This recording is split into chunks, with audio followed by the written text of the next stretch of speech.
Hello et bienvenue dans ce nouvel épisode et cette nouvelle vidéo si vous nous regardez sur YouTube. Aujourd'hui, je vais faire un épisode un peu plus chill. Mon fameux concept Mythbuster, c'est le numéro 5 déjà. Et aujourd'hui, on va parler des pires idées reçues sur les business en ligne. Donc vous m'avez envoyé vos préjugés sur Instagram et c'est parti, je vais en parler tout de suite. Première idée reçue, préjugé, peu importe, le business en ligne rend riche. Alors, je pense que d'une certaine façon, donc déjà, la richesse, ça dépend pour chacun où est votre curseur de richesse. Est-ce que c'est gagner 5 000, 10 000, 20 000, 30 000 euros par mois? Enfin bref, il y en a, ça va être 100 000 euros par mois. Ça dépend de chacun. Déjà, où est votre curseur? Ça, je le répète et je le répéterai encore. Après, ce que je peux dire, c'est que oui, le business en ligne va plus te permettre rapidement de mieux gagner ta vie qu'un business physique. Pourquoi? Parce que souvent, tu n'as pas de charges à payer, de loyer. Forcément, au début, tu n'as pas besoin d'employés parce que tu travailles peut-être seul. Donc, comme moi, avec mon business en ligne, c'est beaucoup plus en fait rentable que si j'avais ouvert un café et que j'avais dû investir de l'argent pour pouvoir racheter ou louer un local, acheter tout ce qu'il me fallait pour le matériel, etc. Alors oui, il faut du matériel pour lancer un business en ligne parfois, hein, les caméras et tout ça, on sait que ça vaut très cher, mais c'est pas comparable avec un business, je sais pas, devenir coiffeuse, ouvrir un salon. Voilà, il y a d'autres investissements et du coup, je pense et j'en suis persuadée que le business en ligne, c'est le business le plus rentable, en tout cas plus facilement qu'un business physique. Mais je pense pas que c'est que cette forme-là de business qui peut te rendre riche, ça non. Et riche, voilà, où est le curseur de richesse? Ça dépend de chacun. Le business en ligne, celle-là, je l'aime bien, permet de devenir libre. Oui, je suis complètement d'accord avec ça. Alors, je parle pour moi. Je dis oui, mais je vais faire le pour et le contre parce que je dis oui pour moi, parce que grâce au business en ligne, moi, ma liberté, c'est de pouvoir être n'importe où, de pouvoir voyager, de pas avoir des horaires à respecter. Forcément, si tu as un business physique, tu es obligé de donner des horaires à ta clientèle. Les gens vont pas venir au café quand tu as envie de l'ouvrir. Il faut respecter ces horaires-là. Donc, tu es contraint déjà d'être à un lieu physique défini et ensuite d'ouvrir ce lieu, d'être présente dans ce lieu à tel horaire. Donc ça pour moi c'est vraiment, en fait ça pour moi c'est vraiment le pire. Ça a toujours été quelque chose qui m'emprisonnait et qui m'angoissait. Et dès que j'ai commencé, en fait, je m'en suis rendu compte il n'y a pas si longtemps que ça, hein. Je m'en suis rendu compte il y a 4 5 ans que le fait de pouvoir être libre de partir à droite à gauche, ne serait-ce que une partie de la semaine où j'étais libre de pouvoir choisir de ce que j'allais faire, de mes mouvements, de mes horaires, etc. En fait, je crois que c'est le Covid. Honnêtement, c'est le Covid. Au Covid, en fait, j'ai travaillé chez moi, j'étais en licence et je décidais quand est-ce que je voulais bosser, quand est-ce que je voulais réviser, etc. Pour moi, ça a été hyper bénéfique. En fait, moi, j'ai adoré le Covid pour ça, parce que j'ai continué à travailler. Et honnêtement, j'ai sauvé mon année, hein. Je serais restée, il n'y aurait pas eu le Covid, je pense que j'aurais foiré complet mon année. Et là, je suis passée premier trimestre, je crois que j'avais eu à peine 10. Et au deuxième trimestre, au deuxième semestre, j'avais eu plus de 12 ou 13 de moyenne générale. Donc, franchement, ça m'a permis de me focus, un truc de fou. Ça m'a permis de me focus sur mon travail et surtout, ça m'a permis de travailler au moment qui était le mieux pour moi dans la journée. Donc, pas forcément de respecter les horaires de l'emploi du temps qu'on m'avait fixé. Moi, j'aime pas travailler tard le soir. Parfois, j'avais des cours magistraux qui finissaient à 20 heures. Enfin, moi, à 18 heures, j'étais épuisée. J'avais pas du tout envie d'être dans une salle. J'arrivais pas. Et en fait, de travailler comme moi, ça me semblait bien. Donc, pour ma part, le matin. Franchement, j'étais beaucoup plus efficace, hein, c'était vachement mieux. J'ai un peu digressé, mais tout ça pour dire que la liberté pour moi c'est hyper important et donc oui, dans moi en tout cas pour mon business ça me rend libre, mais parce que j'ai fait mes choix aussi.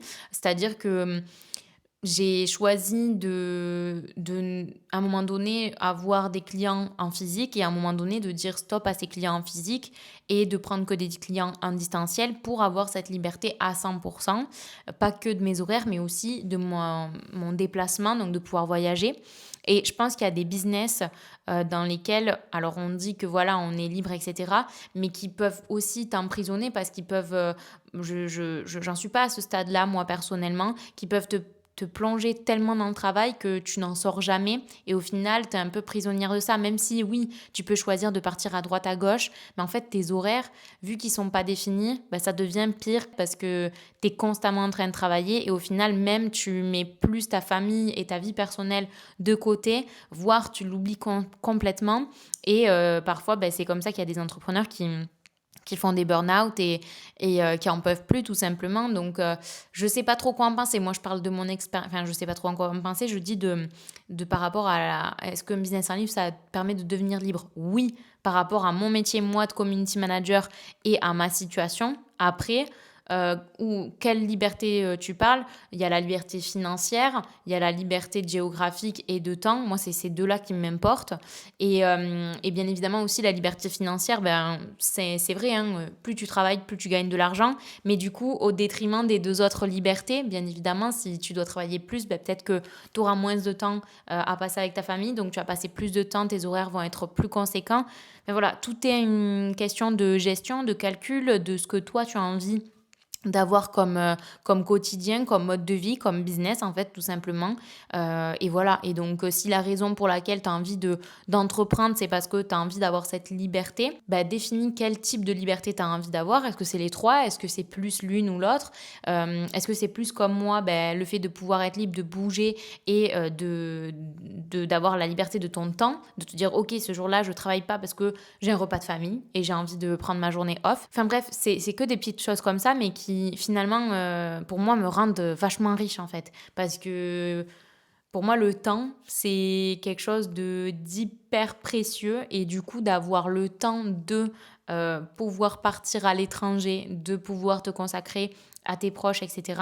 Ben, pour moi, ça, c'est toute la richesse du monde, quoi. Un autre préjugé ou une idée reçue, il est difficile d'être assidu quand on est à son compte parce qu'il y a trop de distractions.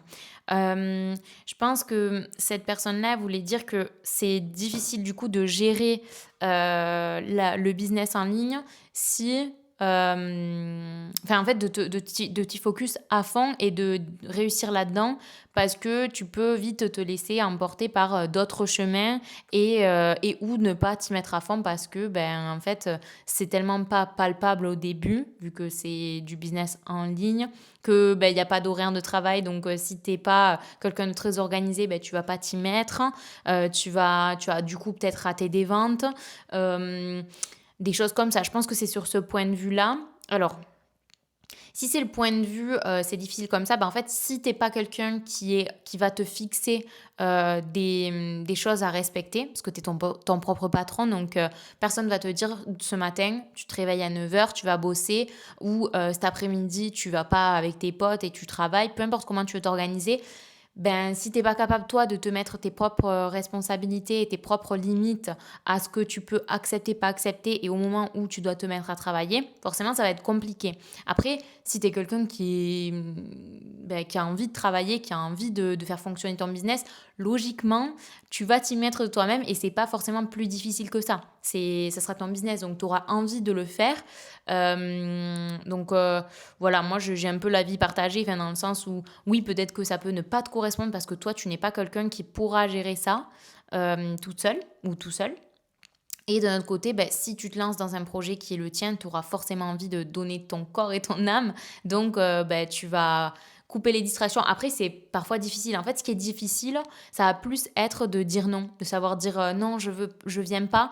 Et soit de dire non parce que tu sais pas dire non et que tu as envie d'aller avec tes potes, soit de dire non et de pas culpabiliser d'avoir dit non parce que tes amis ou ta famille te le reprochent ou autre. Et là, c'est là où il faut savoir mettre ses limites. Et au début, j'en ai déjà parlé dans des épisodes précédents, c'est là où il va falloir que ben ouais, tu mettes tes limites et tu expliques, ben en fait, c'est pas parce que j'ai pas d'horaire, pas parce que j'ai pas un magasin physique à ouvrir, que j'ai pas un métier et que j'ai pas une boîte à faire tourner. Donc malheureusement, ben je peux pas tout accepter, quoi.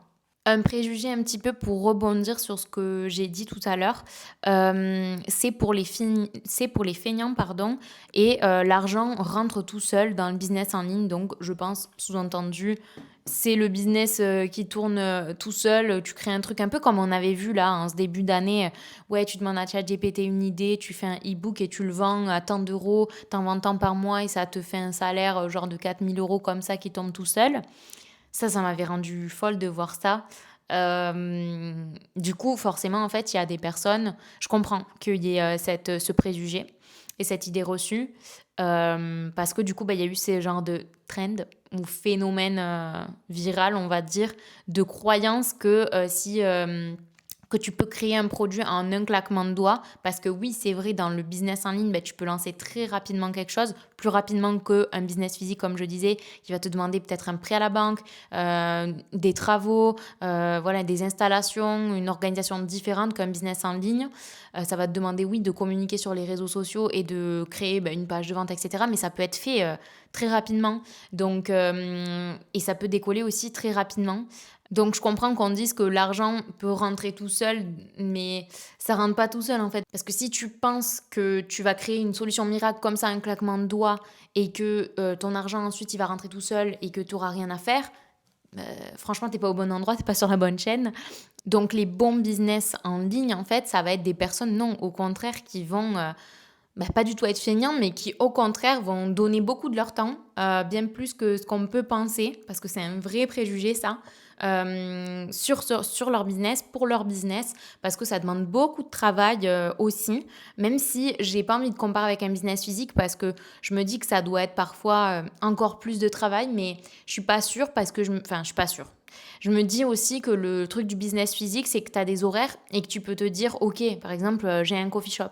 Je viens à mon coffee shop à telle heure parce que je dois préparer des commandes, je dois préparer des pâtisseries ou je sais pas.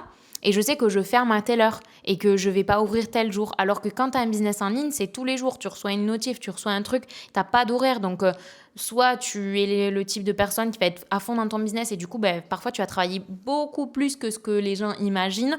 Soit tu es le genre de personne qui sait te mettre des limites et respecter un emploi du temps, un calendrier où tu as des jours off, etc. Et c'est très bien et c'est très important. C'est le mieux à faire, mais qui va aussi travailler correctement et normalement, j'ai envie de dire. Ou alors tu as cette personne qui va être un peu feignante et qui pour moi bah, du coup va peut-être pas réussir dans son business parce qu'elle va délaisser le truc et qu'elle va pas assez travailler et fournir d'efforts. C'est pas comme ça que tu vas réussir sans rien faire à développer quelque chose, même si il y en a qui l'ont fait et pas de la bonne façon parce que c'était voilà un peu de la manipulation, etc. Justement, il y a un préjugé par rapport à ça. Euh, il y a potentiellement beaucoup d'arnaques et des personnes mal intentionnées derrière les business et les comptes en ligne. Donc là, la question a été ciblée, je pense, pour tout ce qu'on voit formation, compte Instagram, parce que c'était marqué compte. Donc, je pense tous les comptes Instagram qui te vendent un produit, une offre, un service miracle. Il n'y a pas longtemps, j'ai assisté à une conférence qui était gratuite. Je vous dirai pas, mais un entrepreneur hyper connu. C'était pas lui qui faisait la conférence et franchement, ils ont mis 30 minutes avant de commencer. Et pendant 30 minutes, ça tournait autour du pot. Pendant 30 minutes, on te disait avant de commencer, nanana. Et en fait, on te disait, mais du vent, un truc qui servait à rien en fait. Pendant 30 minutes, moi j'étais là, je me suis dit, je vais attendre que ça commence parce que voilà, je veux voir. Est-ce que me faire un vrai avis par rapport à ce qui va être fourni comme connaissance. Mais franchement, c'est beaucoup de blabla, beaucoup de manipulation. En fait, c'est pas de l'arnaque. Alors oui, il y a peut-être des personnes qui font de l'arnaque, mais c'est pas des vrais businessmen. C'est des gens qui vont pour n'importe quoi t'arnaquer. Les vraies personnes qui ont créé un business et qui te vendent des formations, c'est que la manière dont c'est fait parfois, c'est en utilisant la manipulation, en te faisant croire avec des belles phrases à des promesses irrésistibles mais magiques en fait de rêve et surtout à te faire croire à une solution miracle que ça va tomber, que ça va être comme ça, en un claquement de doigts, bam, t'inquiète pas, mais oui, tu peux le faire, ça arrive à tout le monde de gagner 10 000 euros par mois. Enfin, en fait, et ils savent à qui ils le disent, ils savent comment le faire aussi. Et ça, moi, ça me dérange. Et moi, je me suis fait avoir par ce genre de formation. Et aujourd'hui, c'est tout ce que je veux pas. Je veux pas que ça soit associé à moi. Je veux pas on ressente ça quand on vient vers ma formation. Bien sûr, je suis obligée de faire du marketing de vente, de ressortir quelques phrases qui sont vues et revues, mais j'ai pas envie que ça sonne de la même façon et vraiment ben, déjà je propose quelque chose avec accompagnement pour que ça soit humain et que ça me ressemble. C'est pas pour rien. Donc voilà, je comprends parce que c'est pas de l'arnaque, mais en fait on a ce sentiment d'être arnaqué parce que la manière dont ça nous a été vendu, ben en fait on ne nous vend pas rien. Ce qu'on nous vend, c'est réel, il y a du travail derrière, mais en fait, ce qu'on nous a promis, non, c'est pas réel. En fait, on va pas atteindre cette promesse de vente. Donc, c'est ça le problème. Et c'est là où il y a un peu cette arnaque. Et voilà. Bon, je pense que j'ai fait le tour pour cet épisode. J'ai blablaté un petit moment. J'espère que ça vous a plu. Dites-moi dans les commentaires si vous avez envie de revoir des épisodes de Mythbuster. En fait, je mets à bas des préjugés dans ce type d'épisode. Moi, j'aime beaucoup en faire. Donc voilà, si ça vous plaît, c'est des épisodes un petit peu plus chill. J'aime bien. Si ça vous a plu, n'hésitez pas à vous abonner à ma chaîne YouTube ou au podcast si vous êtes sur le Spotify ou Deezer, à noter l'émission et surtout à me rejoindre sur Instagram @romicommunity parce que c'est là où je vous demande en fait de participer aux épisodes et à me laisser vos préjugés. Donc si vous avez envie de me rejoindre pour qu'on puisse échanger pour les prochains épisodes, n'hésitez pas. Et moi je vous dis à la semaine prochaine. Ciao ciao.